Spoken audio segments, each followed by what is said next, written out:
Hello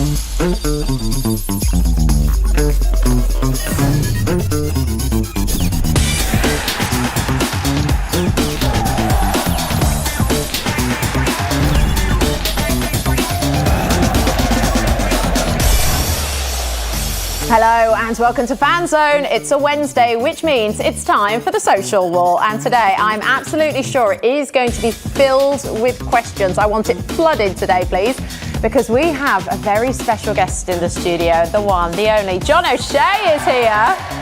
How are you? Very good, thanks for having me. Not at all. At Manchester United legends. That's what I'm going to call you. How do you feel about that title? Look, I'll take it. I'll take it and run. I'll take it and run. Fabulous. Now I know loads of you are going to have questions for John. So do get in touch using the hashtag PLFans and we will try and get through as many as possible in the next hour. Now, whilst you do that, get on those. Let's have a look back at some of John's Premier League best bits.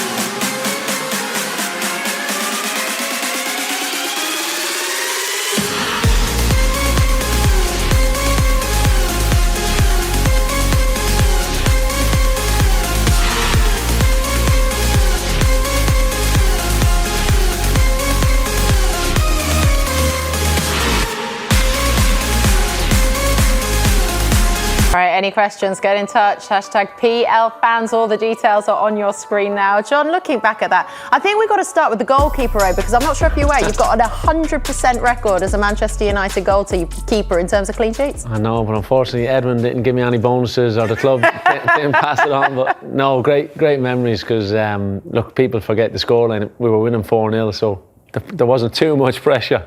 But no, pressure was still there. No, it was great, because obviously Robbie Keane there, we were heading on international duty after that game as well, so I was able to remind him that he couldn't get past me. So, no, he wasn't too happy at the time, but I think he's forgiven me now. Look, you've won 14 trophies throughout your football career. Most people dream of winning one. 14. Look, it's incredible to get the chance to do that. When I signed for Manchester United, thinking, okay, first and foremost, try and get in the team, get in and around the first team, but to get the chance to go and win the Premier League and FA Cup, League Cup, and be successful in Europe and stuff like that was incredible. So, no, looking back on some of the stuff today has been very special. Was each one just as special, or did it eventually turn into, oh, here we go again, final day, let's get the suit out? No, well, look, that's what kind of made you appreciate it so much, because you realise then, whether it be Arsenal, Chelsea, Liverpool, whatever, they were all coming along to challenge Man City. They were all coming to challenge you and try and take that title away from you. So you had to, that's where the manager created that culture and environment to try and remain the best and improve the squads year in, year out. And not only that, you had the challenge of trying to remain in the squad yourself. So that test was important, but also made us have that success we had. I mean, it's fantastic to hear all your stories. You had such a close-knit team at that time, and it was sort of the golden team of Manchester United. Who were the characters in the dressing room? Who was the ones that was bantering everyone? We were spoiled for choice, to be fair. we were spoiled for choice. When you think, look, obviously Roy at the time, Roy would have been huge in terms of the captain in the dressing room. Obviously he was brilliant, very funny, very witty. Obviously you see a bit of that on the telly now as well at times. Yeah, he's got a great dry sense of humour. Good dry sense of humour, but obviously he can cut you down in other ways too, not just on the pitch. Yeah. But no, he was brilliant to work with, especially for me, a young Irish player coming through. To have him there in the dressing room was brilliant. But Rio came along and obviously was very quiet, very shy, obviously incredibly opposite. He tried to take over the place straight away. But you had obviously Gaz, Nev, that kind of core of 92 group. Then you had kind of Wayne arriving, Cristiano, Fletch, Michael Carrick, Wes Brown, Quinton. There was lad Mikel Sylvestre. There was like a real good group. And then you had a kind of older statesman, Edwin van der Sar, in there, keeping an eye on everybody when he came along. But some great characters over the years. You think of Diego Forlan, Patrice, Carlos Tevez, Ji-sung Park. my God, like we had some great players over the years and in the dressing room as well. And thankfully, we just had one manager as well. Yeah. I mean, it sounds like the ultimate group WhatsApp does that. Like, that must have been absolutely brilliant. Well, look, I can't wait to hear more stories for as the show goes on from you about this. But let's get to the fans, as this is all about you guys watching. Don't forget, #PLFans. If you've got any questions that you would like to put to John, we will get through as many as we can later in the show. But let's head to Zambia, because David is joining us. Sat there in his... Yeah, there you go. Look at that. That's David. You've got the badge. How are you, David? I'm well, thank you. How are you, John? Very good, David. Looking forward to hearing your question. Yeah, my question is basic, really. I want you to look at the current squad. I mean, if I compare the squad that Alex Ferguson won the league with and the one that we have now, it's obviously better talent-wise, the one we have now. But between now and August 2022, obviously with Ten Hag coming in, what does United need to do? Bearing in mind also that it's a very, very complicated season. We have a World Cup sometime in December. So what should be done? Good question, David. And just a broad question. Yeah, let's throw you in at the deep end. I might challenge you a bit on the squad now, having more talent. But no, for the new manager coming in, I think the big thing is to get the spine, the confidence in the group back, but to get the spine of the team really strong, David. So that's, you're concentrating on your centre backs, your central midfield, and the strikers. If they can improve that area, I think the team will slowly improve. But it's going to be gradual. It's going to be a big challenge as well. But I think by taking the job, the Ten Hag has shown he wants to get out of his comfort zone. And not that being an Ajax manager you're comfortable, because obviously you have the pressure to win the league every season. You have pressure to do well in Europe, to develop players because of their rich history. So I think he's looking forward to the challenge, and I think the fans will give him time as well. They'll have a lot of patience for him, and I think if he gets the spine and the team right, I think he's got a great chance. David, what would your position, what positions would you focus on straight away? Quite a number of positions, to be honest with you. Our defense right now is not in order. Our midfield is not solid.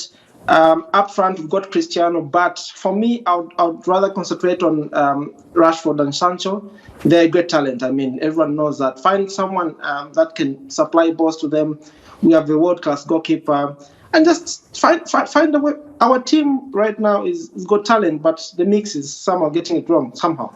I like your confidence, David. So you don't think it'll be too much trouble for Ten Hag to get it all together? No. Of course, what would be critical is for him right away to bring out his DNA so that the players know exactly the expectations and also how to manage different games. The Premier League is not as easy as it looks on the TV. Yeah. You also have a number of competition. You have the FA Cup, domestic, quite a number, yeah. Okay. David, how do you feel as a Manchester United fan at the minute? I won't hide, we're in a bad place. The bit of good news we received was Ten Hag coming, of course. Our loss to Arsenal really wasn't, we're not supposed to lose that game. Our top 4 hopes are gone. Right now, I only want United to finish outside any European sport so that we focus on building the club. I know. I think your days gave United fans a lot of false hope that it was always going to be like this. Well, look, that's the challenge. That obviously, when you look at Manchester City, Liverpool, the squads that they've put together, not just them, Chelsea, Tottenham, the teams that are ahead of Manchester United at the moment. Credit to them. They've risen to that challenge. They've accepted the challenge and they've improved everything. Their squads, the stadiums, everything around us. So the competition level now in the Premier League is incredible. You see what West Ham are doing in Europe as well. So the competition level has increased, so it's up to United now to respond to that, and hopefully they can do it quickly. Well, it certainly is. Well, David, I hope happier times are coming for you. Thank you very much for getting in touch and having a little chat with us today. Cheers, David. Right, so let's see some of the questions that you guys have been sending in. This one's coming from George. You spent the earlier days of your career on loan spells to Bournemouth and Royal Antwerp before establishing yourself fully in the first team. What do you make of Brandon Williams' spell at Norwich and how he has developed over his time there at Carrow Road? And do you think will he be a vital part for Eric Ten Hag moving forward next season for that left back position? Brandon Williams, here's a debate. Now, I know you work with youth for the Republic of Ireland under 21. Yeah. So, Brandon Williams, youth at Manchester United. What are we thinking? Where's his position next season, obviously, at Norwich? Yeah, I think he'll come back and I think he'll be involved in the squad, the first team squad at Manchester United. I think working with Dean Smith recently now will have done him the world of good as well.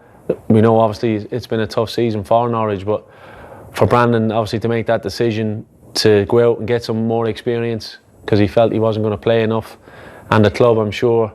I think for any of the youth players now at United at the moment, they really have to be embracing it in terms of the chance they might have to get involved with the first team. So I think if they can do that, Brandon coming back in, I think there'll be other players, James Garner, Nottingham Forest, there'll be one or two other players, Chong at Birmingham. I think those guys coming back to Manchester United in pre-season will get a chance to impress the new manager and then see what happens from there. Do you think the path for youth at Manchester United, because that is such a tradition at the club, the path from the youth team coming in to the first team, do you think that's lost a little bit at the minute? Yeah, you probably would do, but ultimately that comes down to the players really forcing it through themselves, and maybe some managers, maybe because they felt they might have been under so much pressure to succeed straight away, stuck with more experienced players. So it's that balance, whereas I think this manager coming in now has that identity with Ajax of bringing through younger players and maybe giving them a chance, and he might think that he's able to get a bit more time than those other managers, that he's going to get a bit more time to blood a few more younger players, and they're in the FAU Cup final as well, so there is a talent line coming through again, but it's how quickly those guys can be ready too, because the Premier League is it's relentless, it's a different animal now, so those younger guys have to be ready, and maybe one or two loan spells will do the rest of them the world of good as well. Yeah, right. Let's go to South Africa. Sibonga is joining us. Good to see you, Sibonga. Have you got a question for John? Guys. Yes, I have a question for John. So I think sometime last year, I believe it was Neil Warnock, he went on to say that he doesn't even rate Sir Alex Ferguson as part of the top 3 best managers of all time in the EPL. So I'd like to ask John, what is his thoughts on that, and also, unbiased, what is his top 5 managers in the EPL history?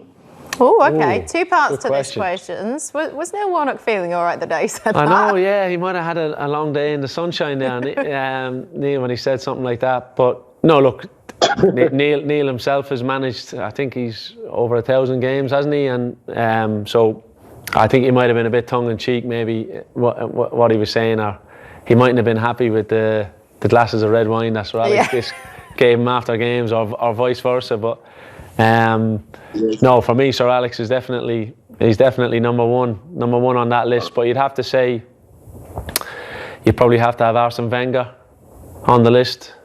You'd probably say, at the moment, Klopp and Guardiola would have to be on the list, and I'd probably say the self-proclaimed special one. I think Mr. Mourinho. Yeah, I think he'd have to get on there because of the impact he had when he came to Chelsea. To be fair to him, was incredible. So I think if you're managed by any one of those guys, I think you'd be quite happy. What's your list, Sibonga? I'm quite interested to know this. Who would you put in your top 5? Definitely as a Man United fan and unbiased, I'd obviously say Sir Alex Ferguson. I'd go with Arsene Wenger. Pep has all the money, but I'll put Klopp ahead of Pep. Then it's going to be Pep, and then also obviously Mourinho, the special one. Yeah, I believe he's the best coach we've had post Ferguson. So you agree? Exactly. Let's hope Mr. Ten Hag can work his way onto that list after a few years, hopefully, eh? Yes, because it's a very tricky time. But I'm actually happy that our team is just doing so disastrous right now. So when he comes in, he just sorts out everything. Yeah. Well, sorting out everything seems to be bit of pressure on him there, but no, hopefully, look, that's what he has to do. As I said, he's got to get the confidence back in the team, doesn't he? If he can get the confidence back in the club and the team, and it gives himself a chance. Sabonga, as a fan, what would be the first thing that you tried to change within the Manchester United dressing room if you had the opportunity? Harry Maguire must go. I'm sorry. Harry Maguire, number one. Also, I think players that think that they're bigger than the club. I think obviously we've obviously lost Ronaldo now because no European football, no Ronaldo. So Maguire must go, get rid of dead rubber and players that are just getting big salaries for doing nothing. Well, look, don't sit on the fence there, say what you think. But look, John, we're not privy to actually what happens in the dressing room and these characters and things. But the external noise around Manchester United right now, will they be aware of how big the noise is in the dressing room? Do you know these things? Yeah, you must do, in a sense. You must get that feeling because obviously the coverage that the club gets in terms of local media, national media, worldwide media, you'd have to get the feeling that the pressure is on. You know what I mean? The pressure is on these guys now, and even towards the end of the season, there's even going to be more increased pressure because the scrutiny now of the new manager being announced and looking at how they're performing towards the end of the season, because although the top four mathematically is still possible, it's obviously out of reach. Tottenham and Arsenal. Yeah, they're 6 points off Arsenal, aren't they? They've played an extra game and they've only got 4 league games left of the season to get the job done. Technically, they could still do it, but it's very unlikely. So there's more pressure now, I think, on actually because the new manager will be scrutinising all the remaining games. I'm sure, obviously, being professional, he's got a job to do with Ajax till the end of the season. But there'll be big scrutiny to see how the players are reacting, because the fans too will want to finish the season as well as they possibly can, and maybe 1 or 2 players are playing for their future too. Yeah, still definitely concentrating on Ajax, but don't tell me he's not moonlighting watching those United games once he's finished. He might be watching training sessions. Absolutely. Sabonga, thank you very much indeed. Let's keep going with some of your questions. This one has been sent in from Kit in India.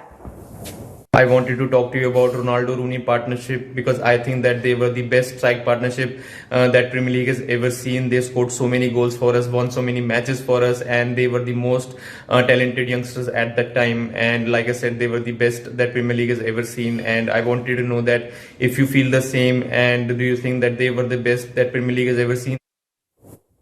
Partnerships, Rooney and Ronaldo. Is this the best partnership in the Premier League? Oh, in the Premier League era, I suppose we'd have to say. Well, from my experience of trying to mark the two of them as well in training at different times, no, they were. It's not often you'd say they were electric, the two of them, in terms of a couple of pace and power, how they'd be able to counter attack, the speed they'd go at, the two of them. I think Wayne at one stage thought he could be an Olympic sprinter. He was breaking so fast in certain games. He was trying to time himself on a couple of the counter-attack goals that we'd scored. No, look, it was just a pleasure to see the two of them, because obviously how much they practiced, how much they wanted to improve, and the levels that they were reaching was brilliant to witness. But also, look, you had kind of Tevez in the mix of that too. Yeah. And the intensity, because the big thing for us was, okay, Ronaldo maybe not as much, but Wayne and Tevez in terms of their defending for the team as well. Ronaldo obviously did it, but he was more obviously concentrating with the ball than without the ball, and rightly so, because we were more than happy to do some extra running for him if he was going to win games for us, you know. So that was the balance, and that was the trade-off, and you were aware of that as a team, as a squad, because if certain guys are going to win the game for you, they're the match winners, and it was great to watch them flourish. How do you feel about Ronaldo being back there? Did you think you hung up your boots too early? No, look, my body was telling me as much as I'd lasted as long as I did in terms of Cristiano is on a different level altogether, and just to actually see him still aerially, how high he jumps and challenges. Obviously, he's adapted the game. He's not as a tricky winger as much as he was initially, but in that penalty area now, the goals he's getting still, and the challenges he's able to do aerially is great to see. Isn't it? It's great to see. Unbelievable. Right, so let's go to Uganda. Christopher is joining us. Hello, Christopher. Lovely to see you. Do you have a question for John? Yes, I have a question, but first I need to say I'm honored to be speaking to a Champions League medal winner and holder. I mean, not many people get a chance to do that. Cheers, Christopher. Thank you. Yeah, so John, quick question. Actually, it's a two-pronged question for me. One, do you think Eric Ten Hag will be able to actually turn around whatever's going on at United? And also a cheeky one, what are the first 5 things you would do at United if you are appointed as manager? A 5-point plan. Have you got one? Well, no, straightforward, just to win as many. No, look, seriously, in terms of, I'd try and get the spine of the team as strong as I could. So ideally, I'd go and sign Declan Rice, Calvin Phillips. No, look, and there's also, as I mentioned earlier, I'd have that bit of trust in the youth as well because of the history of the club. Now, you're not putting all your trust in it, but there's going to be 1 or 2 more players definitely, I think, involved in the squad. And also to get the confidence back into the players, because when I think of Marcus Rashford, what a player he is and will be again, I've no doubt about it, to get the confidence back into those players. And there's a big rebuilding job too in terms of the players that are out of contract, you know, because they're going to be, the recruitment is going to be key. So I think if Ten Hag is given time, I think he'll be okay. Confidence was number 3. Chris, he's actually counting, John, your answers. I realised after the first and second. So I'll go. But hang on, you've done 4 because you haven't added one when he said confidence. That was 4, Chris. I put it in with including the youth in the team. That's confidence. So. Confidence, right? Oh goodness, he wants Pressure's 2 more on. out of you, John. We need Okay, I'll give it. All right. a couple more. Obviously, the scouting department. That'll be an area. The scouting department, is that in? Is that? I've not. Yay! Okay. I didn't realise. Oh yeah, I was on the clock there. I thought I'd covered everything. 14 finals, and he stumbles against you, Christopher. No, good question, but it just shows you in terms of, as much as recruitment is so important, but it's about the trust that the players that are there at the minute as well, that the manager is going to have to work with the players too, and to get that trust together. If they can build that trust quite quickly, I think they can slowly close the gap, because it's too big a gap at the minute between the teams at the top. And Eric Ten Hag, do you think he'll be able to actually turn the bus around at Old Trafford? Yeah, I think he can, because I think, as I said in an earlier question, in terms of the challenge that he's taken on, in terms of he could have stayed at Ajax, where it's not easy. Obviously, you're under pressure to win the league every season, to do well in Europe, to develop players, because obviously the model that they have over the years, they develop players and sell on. They don't always keep their best players. So the fact that he's coming to Manchester United now, where they are at the moment, is a huge test of his character and his managerial ability. So I'd like the fact that he's taking on that challenge and he's up for the fight. So I'd have to say give him all the support we can right at the start and see what happens. Good stuff, John. Good stuff. I'm happy to have a conversation with you. Thanks, Christopher. Yeah, Christopher, I've got to watch my job. I know you were like under a spotlight there with that. Christopher, thank you very much. Just out of interest, where do you keep all your winners' medals and everything, John?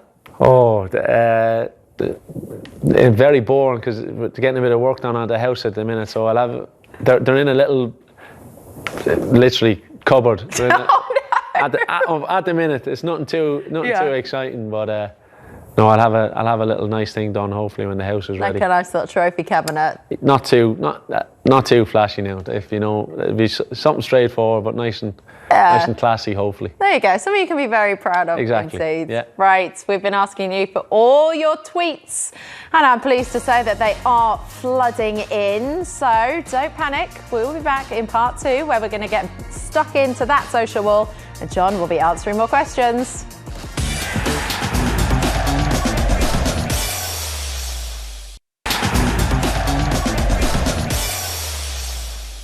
Welcome back to Fanzone. We are going to dive straight into this social wall, because thank you very much for sending in all your tweets. As you can see, it's gone from being empty to being fairly full. So John, these are all for you. So we're going to get straight into it. There's not a question in Elijah's, but he has said, "Hi John, as a Man United fan, it's wonderful to have you on the show." More of a statement than a question, but I hope you're enjoying nice it. to hear. Yeah. Right, let's go to Lizzie, who says, "How was the dressing room at half time with Sir Alex Ferguson when you were losing?" Oh, this is a good one. Hostile would be one word to whoever made the if someone made a mistake just before half time, that was the first person who kind of got a little bit of the famous hairdryer, shall we say? Because so it does exist, the hairdryer. Yeah, it was fresh in his mind, and I think he used that as kind of a settling period for himself to remember everything else maybe that had gone wrong. But he was quickly able to turn it around, because he knew he just had a couple of things to get off his chest, and then he'd tell us how we were going to turn it around in the second half and get his points across very quickly. So he wasn't going crazy for too long at half time. He was generally quite calm for most of it. It was just that initial bit he was letting us know what went wrong. And did anyone ever challenge him if he says, you gave the ball away? Would anyone stand up and be like, no, I didn't, or it was because of this? But it didn't go well sometimes. if he did, you really had to have your evidence kind of backed up to answer back, because generally a lot of the time he maybe picked on certain players more so because he knew the reaction they get off of that player, but also just to kind of say to the dressing room, I'm picking on this guy who maybe was the biggest player or the best player at that time, to say everyone's in the mix here. There's no favourites. So it was well balanced. Fascinating. A great question was that. Let's go to Black Panther. Black Panther says, which was the best goal you've ever scored at Old Trafford? Old Trafford. I'd probably look. Some of the goals I scored away from Old Trafford were technically probably better, but the one at Old Trafford in the Champions League semi-final to score the winning goal against Arsenal was a huge goal for me. The first leg we'd won 1-0 as well, so generally when I'd scored in games, Ronaldo or Rooney had scored as well, so they were generally taking the headlines off me. So it was nice just to be the only one who scored in the game, and to be in such a huge game as well in the Champions League semi-final. So I'll probably edge for that one, I think. What was your best ever goal, not at Old Trafford?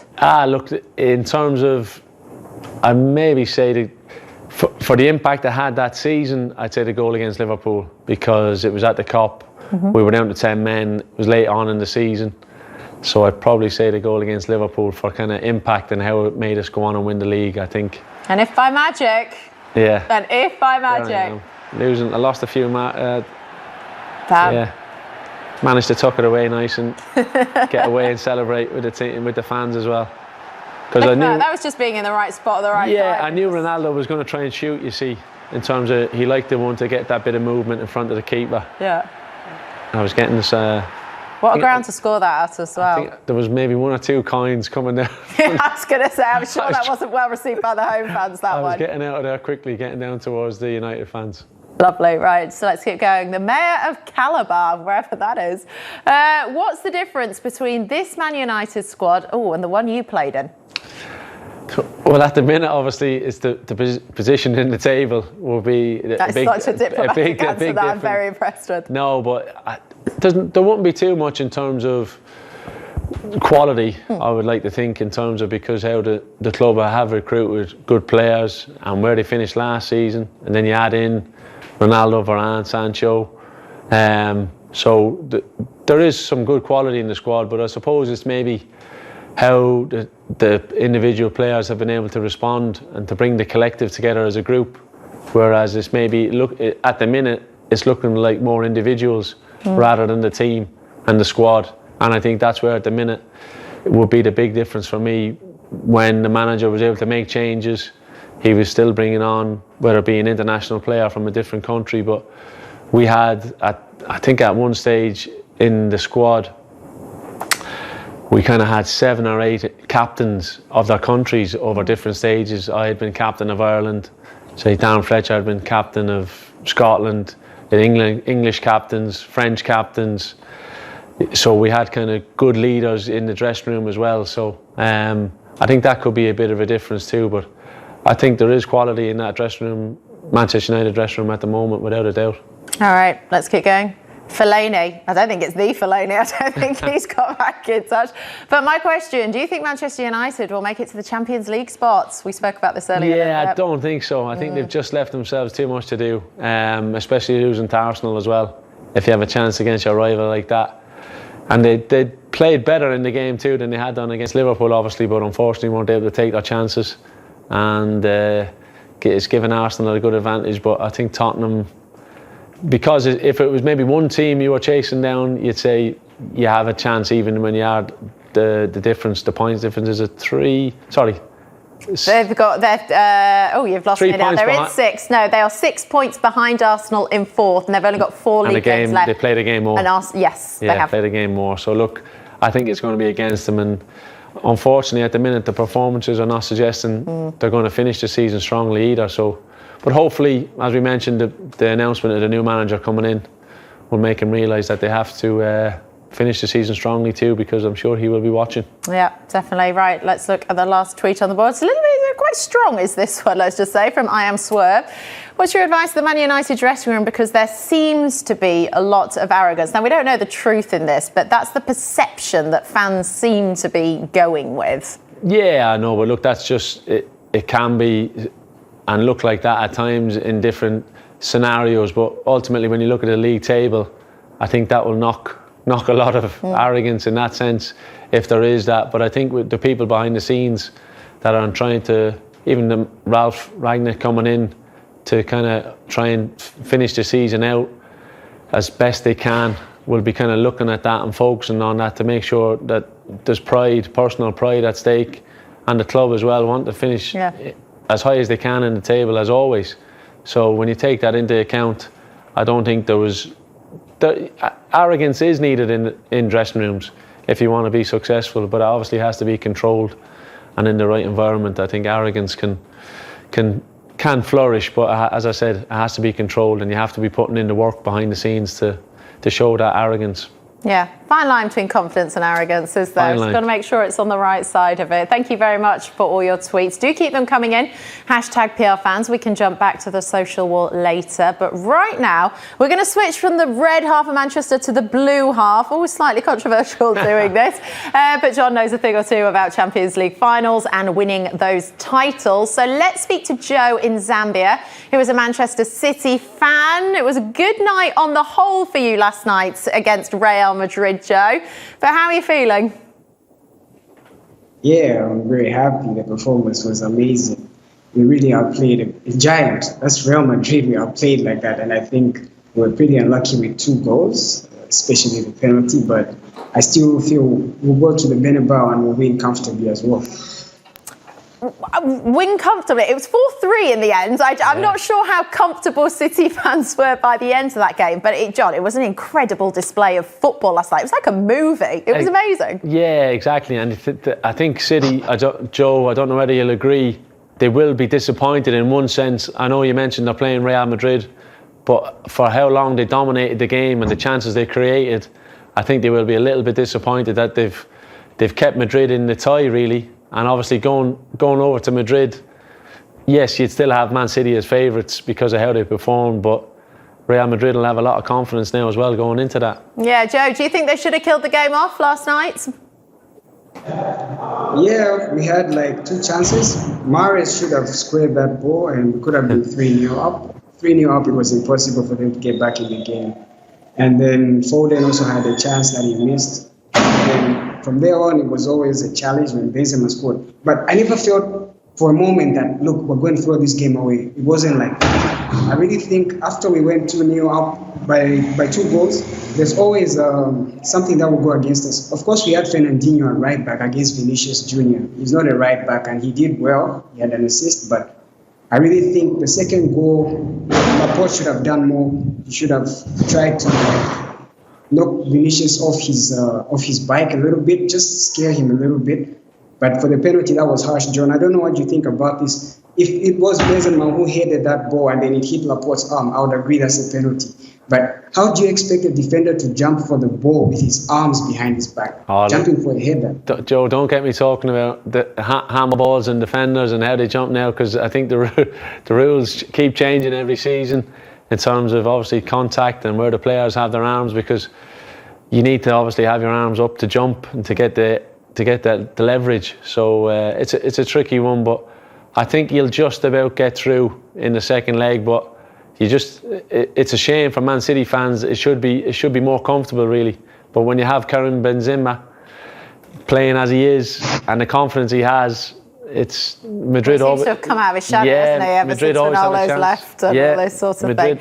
Just talking about Man City and a back line, obviously without Kyle Walker, Joao Cancelo, when you are playing without your regular back four and you have to make these changes, how unsettling is that? Yeah, it can be, and that's the thing about even the time when we were playing. If I had gone from left back to right back, or maybe Wes had gone from centre back to right back, or even Rio at different stages, Gary Neville at different stages went from centre back to right back. It was unsettling to a degree. Ideally, always the seasons generally where we won the league or did well in Europe, it was a settled back four, and that was the key to it. And obviously, you'd include the goalkeeper in that. So it can be difficult, but it's still an international player you're bringing in. That's the quality that City have at the minute in the squad, so they should be able to cope with it. Yep. Joe, thank you very much indeed for getting in touch. Good luck for the second leg next week. Well, there is another game tonight. Liverpool will take on Villarreal in their semi-final first leg tie. Let's go to Stuart, who's in South Africa. Any nerves ahead of this game, Stuart? It's a semi-final, so yeah, a few nerves here and there, but confidence as well. Well, Villarreal, I don't think you can really write them off, because if you look at the players that they have, they are well-known players within the Premier League that have played. There's some familiar faces possibly coming back to haunt tonight. Yeah, definitely. I mean, they are a decent team. They in the semi-final of the Champions League, and to beat Bayern Munich, who would have thought that? Nobody would have said that when the draw was made. I know, it's a funny one, that, isn't it? Because on paper, Bayern or Villa, you'd say, I'll take Villa, but now they've beaten Bayern. I think that's the thing for me, Stuart. You mentioned that the fact that they're in the Champions League semi-final almost deserves respect straight away. But I think that kind of secret weapon is almost their manager to a degree, in the sense of he seems to be a cup specialist. Looked like he had the opportunity to come to Newcastle and had the kind of confidence to kind of say, no, I have a job to do at Villarreal, and to think they've gone and beaten Bayern Munich. I think if Liverpool needed a warning of not to underestimate them, that was it, because it's clear Bayern Munich were heavy favourites. So Liverpool are known now going into that game, they're heavy favourites, but they couldn't be going in any better form, really, could they, Stuart? Yeah, I mean, our current form it's absolutely phenomenal. In the competitions we're still involved in, and the way that we're pushing City all the way for the Premier League, it's to play at that level week in, week out, to still be getting the wins, to get a win against Everton, being frustrated the way they played against us. We're still getting those wins, and I really do think this Liverpool side can go all the way in all of the competitions that we're still in. Oh, the quadruple, do you think it's on? It's possible. Yeah, it's possible. It's different to saying we're going to do it, but it's possible. Absolutely. Stuart, thank you very much. Good to hear your thoughts. Let's go to Oluwafemi, who is in Nigeria, also a Liverpool fan. What are you expecting from tonight then, Oluwafemi? Yeah, I'm expecting a 2-goal margin lead for Liverpool going into the second leg. So I know it's going to be very difficult, but I expect Liverpool to be professional and at least to have a good 2-goal cushion going into the second leg. Yeah, they're playing a lot of games at the minute. Is it hard dealing with the pressure that comes with this end of season? No, they're the games you want to be playing in, because this is what you've trained for all season. If you're not involved in these games, something's gone wrong somewhere along the line. So, and as well as that, now you're not training as much, because it's about recovery, getting the fitness levels back so you can peak for those games. So it's an exciting time as a player. Yeah, it's increased pressure, but it's the pressure that you train for, and it's the pressure that you really want. Yeah. Who do you expect to start tonight then? Strongest side possible?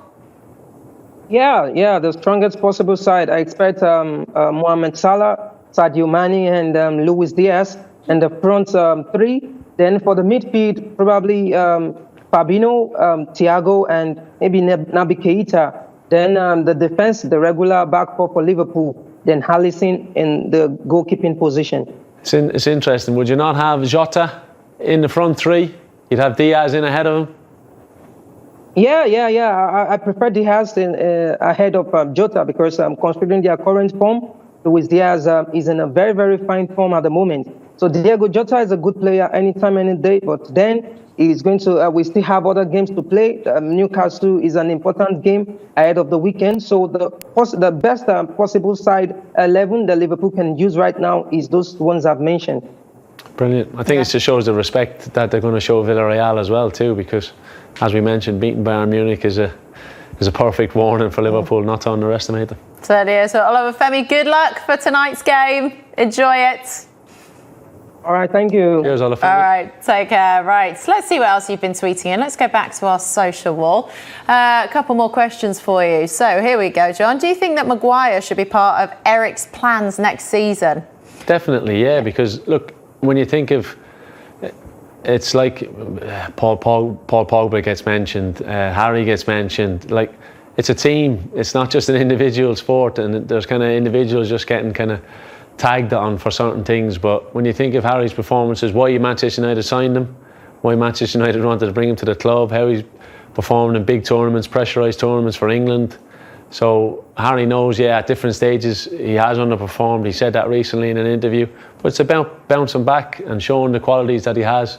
Because obviously, to be Manchester United captain as well, you have to have those qualities that you can bounce back and show people what a good player you are. So I definitely think he'll be part of the manager's plans, and it's up to the manager then for the team that he picks. I know, we're a fickle bunch as well. 2 or 3 games where he's up there. You'll all love him again, trust me, mark my words. Right, we're going to Lincoln. What does he say? Hi, John. So, Liverpool's game in hand against Southampton is now scheduled 3 days after the FA Cup final. Oh, do you think it's fair towards a team that's in all competitions having these tight fixtures? Now, we do work for the Premier League. Let's just an FYI. Remember that one? No, look, you have to say it is fair in the sense of all these teams. That's why you have such a big squad, and that's why you have a squad full of international players to cope. It's 3 days after the cup, plenty of time. Plenty of time to recover. It's one of them. As you said, these are the games that players want to play in. Totally, and as well as that, as I mentioned, towards the end of the season, your training is really tapered down. Yeah. You're just about recovery. Analysis on the team you're playing, really, so you can do that stuff kind of off your feet, so you're recovering, and you're hopeful in a sense for Liverpool that they can go into that game on the back of a successful cup final. So it's confidence, it's breathing, and potentially a quadruple. The stuff that could happen for Liverpool this season is incredible. Trust me, you'd be moaning more if you weren't playing in these games in close succession. Let's do one more tweet. Oh, the mayor's got back in touch again. Would you prefer to win the who would you prefer to win the Premier League? Man City or Liverpool? Good question. Did not leave a few teams off of that? No, Chelsea. Can Chelsea still win it?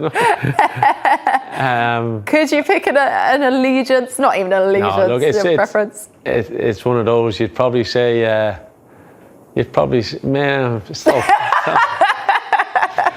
Maybe just Manchester City, because they're still kind of creating their history, shall we say? So that might just edge it for them. But that was hard to get out, though, wasn't it? I stumbled it out. Yeah, it was a little bit hard to get out.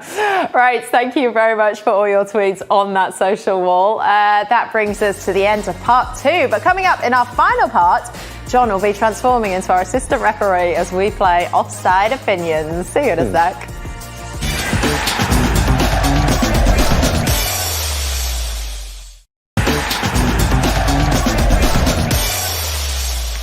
Welcome back to Fanzone, where it's time for this.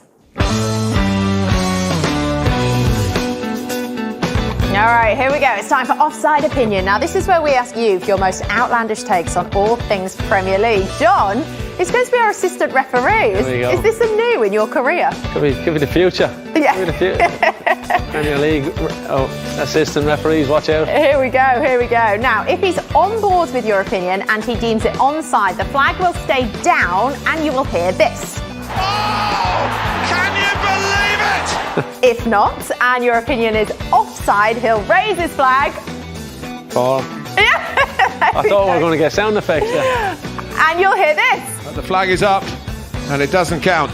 There we go. All right, feel free to tweet in your opinions and we can share some of them at the end of the show.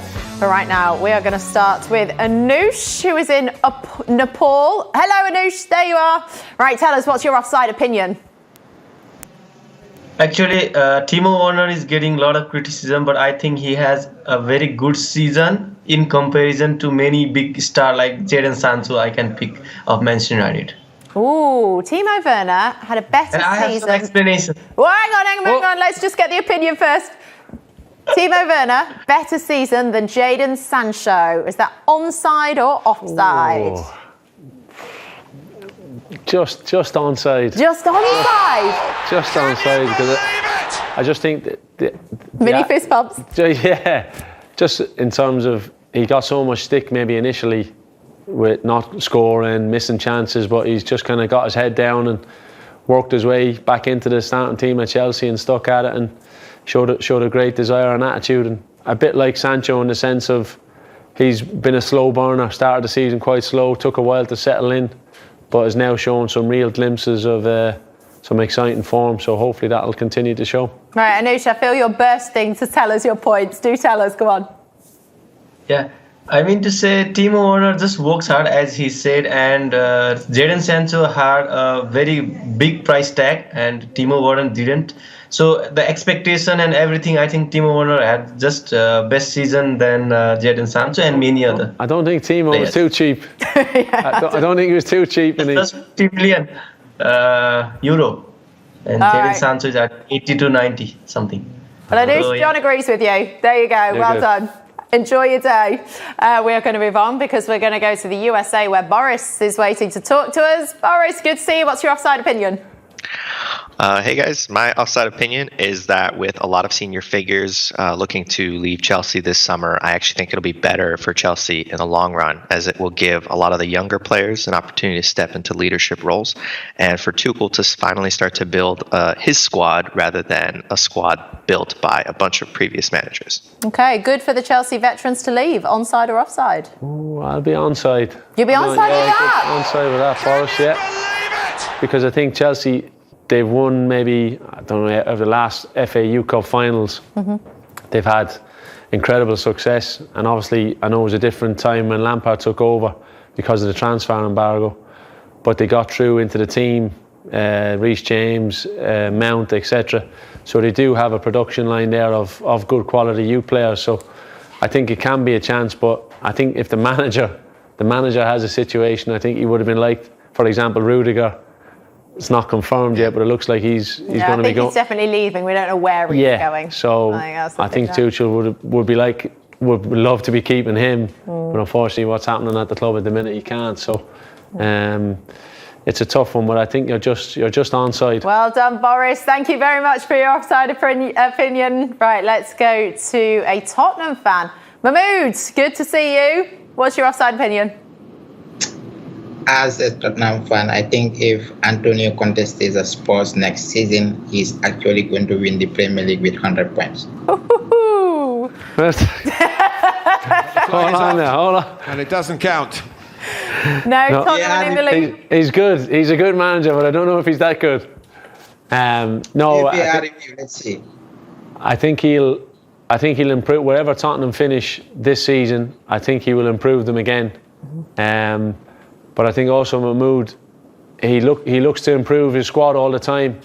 So if he doesn't, the problems could come for Tottenham if he doesn't get his new players. So I think that's a story to maybe watch over the summer. You can tell he's a Tottenham fan. He lives constantly in hope. Mahmood, thank you very much indeed. Right, let's go to Steve in Thailand. I think as a Liverpool fan, Everton are going to stay up.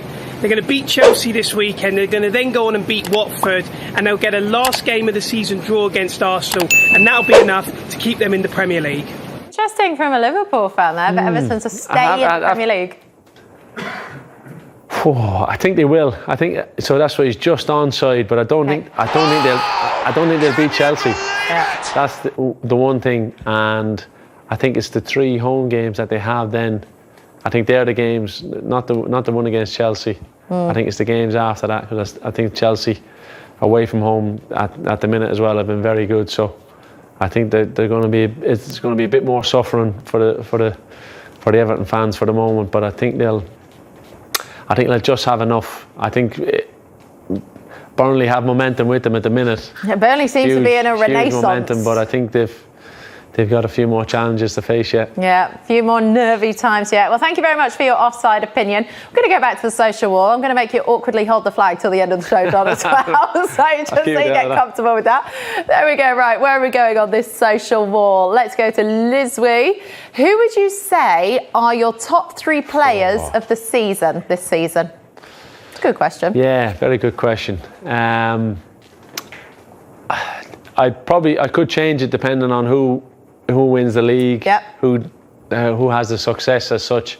I think Mahrez and Manchester City has really been incredible. You know, he's really stepped up to the plate in terms of when City haven't had a recognised striker as such.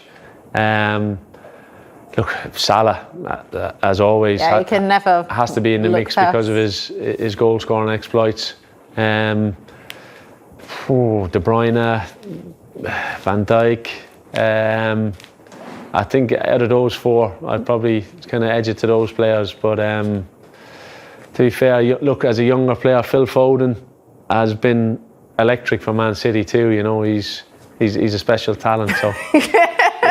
Someone out of those 5, I think, is it that 5 I've gone for? Yeah, no, that's fine. Somewhere in that mix. Whoever wins the league then will kind of dictate who kind of gets the top 3 honours. Well, we're very lucky. We've got a plethora of talent. Very, very quickly, who's better, John Terry or Rio Ferdinand? Real quick.